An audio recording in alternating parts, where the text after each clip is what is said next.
ಸೆಕ್ಷನ್ಗಳು IPC section 302 ಅಂದ್ರೆ ಕೊಲೆ, okay, ಮತ್ತೆ ಸೆಕ್ಷನ್ 34 ಕೂಡ ಇದೆ. ಈ ಸೆಕ್ಷನ್ 34 ಅಂದ್ರೆ ಒಂದು ತಪ್ಪು ಕೆಲಸವನ್ನ ಹಲವರು ಸೇರಿ ಒಂದೇ ಉದ್ದೇಶದಿಂದ ಮಾಡಿದಾಗ ಅದರಲ್ಲಿ ನೇರವಾಗಿ ಯಾರು ಹೊಡೆದ್ರು ಯಾರು ಹಿಡಿದ್ರು ಅನ್ನೋದಕ್ಕಿಂತ ಆ ಗುಂಪಲ್ಲಿದ್ದ ಎಲ್ಲರೂ ಅದಕ್ಕೆ ಜವಾಬ್ದಾರಿ ಅಂತ ಅರ್ಥ. ಸರಿ ಸರಿ, ಅಂದ್ರೆ ಕೂಟು ಜವಾಬ್ದಾರಿ. ಹೌದು, ಅದೇ ತರ. ತನಿಖೆಯಲ್ಲಿ ಸಿಕ್ಕಿರೋ ಸಾಕ್ಷ್ಯಗಳು ಅಂದ್ರೆ CCTV ದೃಶ್ಯಗಳು, phone call records, post-mortem report ಅಂತೂ ಇದೆ. ಆಮೇಲೆ ಕೆಲವರ ಹೇಳಿಕೆಗಳು, ಇವೆಲ್ಲ ಕೋರ್ಟ್ ಮುಂದೆ ಬರುತ್ತೆ.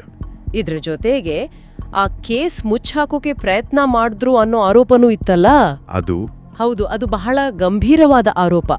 ಅಂದ್ರೆ ದರ್ಶನ್ ಅವರು ಪ್ರದೂಷ್ ರಾವ್ ಅನ್ನೋ ಇನ್ನೊಬ್ಬ ಆರೋಪಿಗೆ ಸುಮಾರು 30 ಲಕ್ಷ ರೂಪಾಯಿ ಕೊಟ್ಟು ಅದರಲ್ಲಿ ಕೆಲವರಿಗೆ ತಲಾ 5 ಲಕ್ಷ ಹಂಚಿ ನೀವೇ ತಪ್ಪು ಒಪ್ಕೊಳ್ಳಿ ಅಂತ ಹೇಳಿದ್ರು ಅನ್ನೋ ಆರೋಪ ಇದೆ.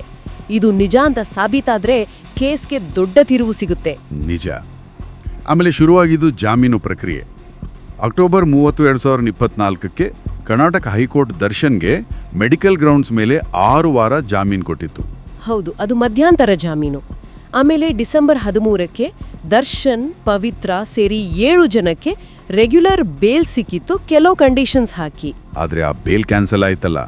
ಹೌದು, ಆಗಸ್ಟ್ 14, 2025 ಅಂದ್ರೆ ಮೊನ್ನೆ ಸುಪ್ರೀಂ ಕೋರ್ಟ್ ಆ 7 ಜನರ ಜಾಮೀನನ್ನ ರದ್ದು ಮಾಡಿತು.